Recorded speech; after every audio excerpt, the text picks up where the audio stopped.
This is kind of where I like Tolstoy because it's very interesting. But, he was a writer that challenged political and religious institutions, especially immorality, corruption. Takes personal action by renouncing his copyright on writings, giving away his property, and joining with other conscience-stricken gentry to fight for peasants. So, in other words, right, he gives away the way that he would be making money, right, copyright on his writings, and he gives away his property. And this was a very radical thing to do, right? But basically he says, I'm going to give it to the people. I'm going to let them have it. And, that's the way it is. Now, that will also result in a big conflict with his wife, which we'll talk about soon. What I want you to know is some people get caught up, students, with this, it's like, oh, he's a communist. And it's, no, okay, no. The communist revolution that comes and takes place in Russia is to come after Tolstoy. Okay? So it's not the same thing. But Tolstoy, the connection there is he does recognize like some of the early communists, Lenin and them, that see basically, right, hey, look at our people in Russia.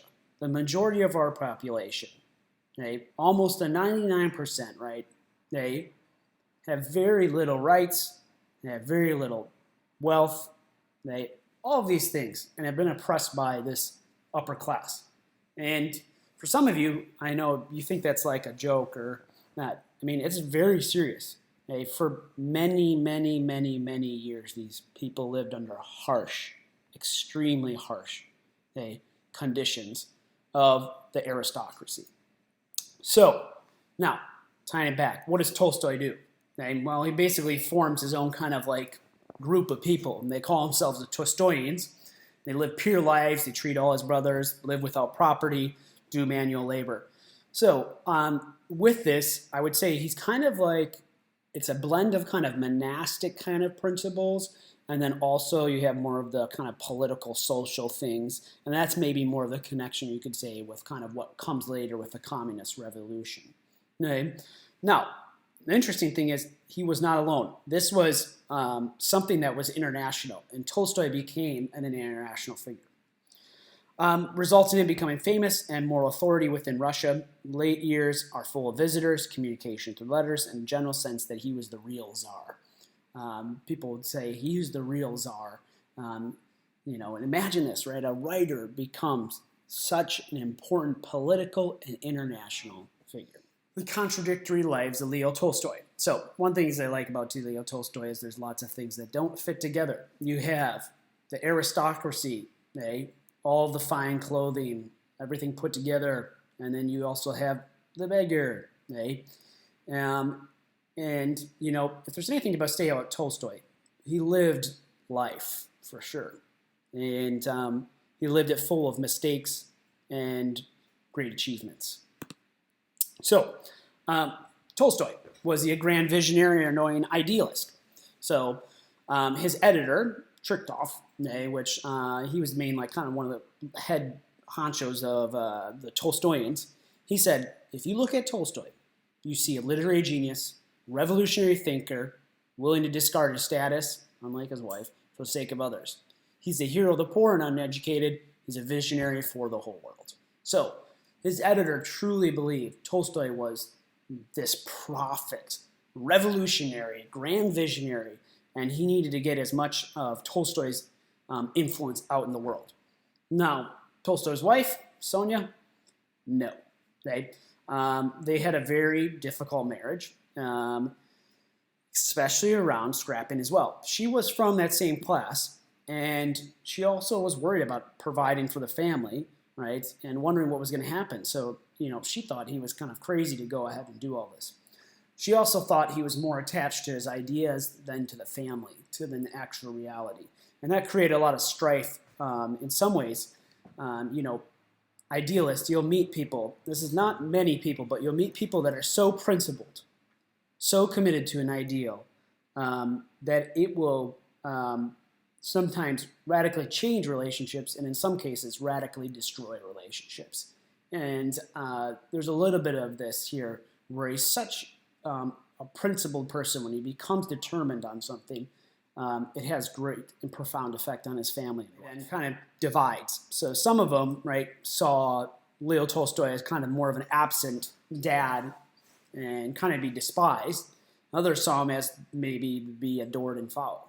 So you had two different kind of paths. So some sons and daughters decided to follow Leo, some followed Sonia, a mythic hero or a mere man. By the 1890s, he was the most famous man in Russia. A young man described his encounter with Tolstoy as the following. And I think this is just one of the coolest quotes ever. But when we got out in the street, our first words were exclamations. But he's a saint. He's really a saint. We were so moved we almost wept. There is something inexpressibly sincere, touching, and holy in the whole person of this great man. It's funny that we could smell his beard for a long time, which we had touched as we embraced him. So, the note about we could still smell his beard. But, Tolstoy becomes a bigger-than-life figure.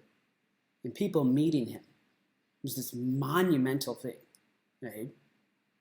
Now, I also want to note, a mythic hero, well, he was heroic in many ways because he had a lot of influence in the 20th century. From his untiring zest for life, speaking truth about institutions and corruption, and humanitarian work. Now, what I'll say is a lot of the great kind of revolutionaries, and in some ways humanitarian works or prophets kind of the 20th century, go look back at Tolstoy. So, for instance, Gandhi looks back to Tolstoy. Martin Luther King Jr. looks back a lot to Gandhi, to Tolstoy. Very much Tolstoy comes right as the cusp as they're going into the 20th century. And you'll see a lot of figures that look back to him as kind of this hero. A lot of people don't like Tolstoy.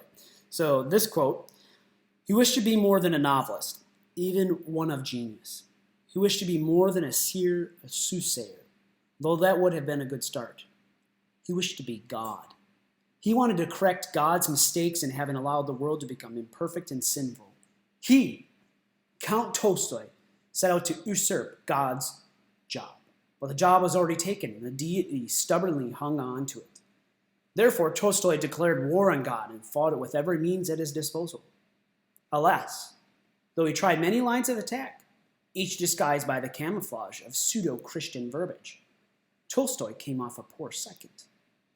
By way of revenge, he came in effect to deny neither God the Father nor God the Son and dismiss God the Holy Spirit. No one was allowed to defeat Tolstoy and get away with it. So, this author obviously, saying he wished to be God, right? Tolstoy wished to be so great and grand. Now, part of the reason he's attacking him here and saying this is Tolstoy, after he kind of had the loss of his children and had that return to faith, his faith was very much, sometimes it seemed more like usual Christianity.